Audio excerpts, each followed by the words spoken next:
Bos-bos, ada yang lagi jadi omongan di Jakarta nih. Para pecinta kuliner Jepang rela antri demi memuaskan lidah. Siapa lagi kalau bukan restoran Unagi Kurofune? Dari namanya sudah jelas kalau unagi atau sidat yang jadi menu utamanya. So far selama ini tidak banyak yang spesialis unagi di Indonesia. Maka dari itu kami bisa hadirkan di situ. Ya, karena potensi marketnya so far kuat. Bayangin bos, restoran khusus unagi aja bisa jadi top sale. Ini bukti kalau kuliner berbasis ikan sidat lagi naik daun di Indonesia. Makanya Min Cuan mau ajak bos-bos lihat langsung gimana cuannya budidaya sidat dari dalam negeri. Halo bos, saya Farid dari Sidat Labas. Kami memproduksi budidaya untuk benih-benih yang terbaik untuk sidat. Penasaran bagaimana cuannya? Tetap di Cuan Bos.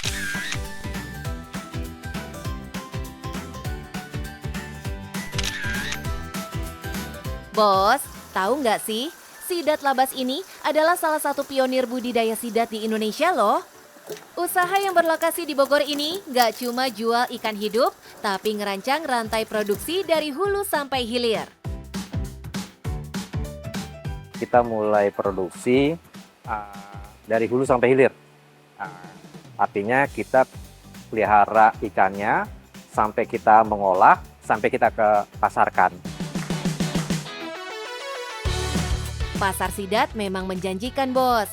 Di Jepang, harganya bisa tembus ratusan ribu per porsi. Sedangkan di Indonesia, permintaannya terus naik seiring tren makanan unagi yang makin populer. Kalau gagal, nangis sudah banyak lah. Karena ternyata melihara ikan sidat itu tidaklah mudah. Kalau untuk pengolahannya, kita memang mencoba masuk ke restoran Jepang. Pada saat masuk ke restoran Jepang, tentu banyak kita ditolak. Ukurannya tidak sesuai, dagingnya, rasanya lebih kenyal, seperti itulah. Nah, akhirnya kita belajar, sampai akhirnya kita bisa mendapatkan hasil yang bisa diterima oleh mereka.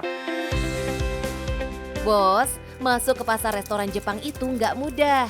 Standarnya detail, dari warna daging, keharuman, sampai teksturnya harus lulus tes.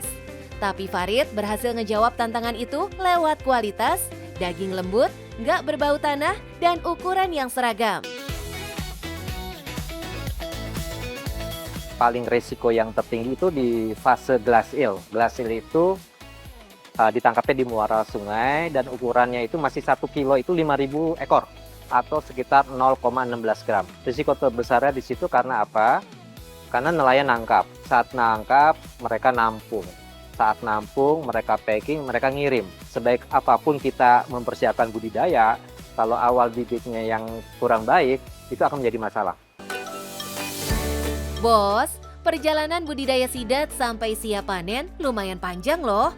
Dari benih glass eel akan berkembang menjadi elver, lalu fingerling alias sidat muda, dan terakhir sidat dewasa yang mencapai ukuran konsumsi 300-400 gram per ekor.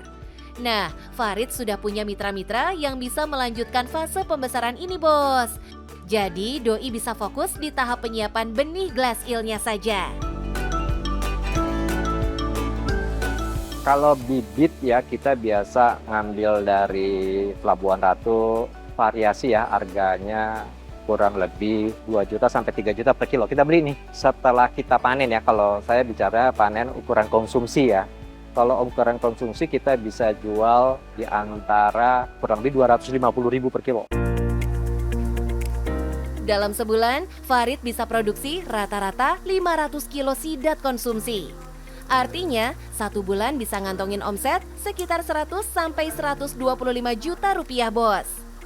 Tapi bos, di balik angka segitu masih ada tantangan besar, skala produksi.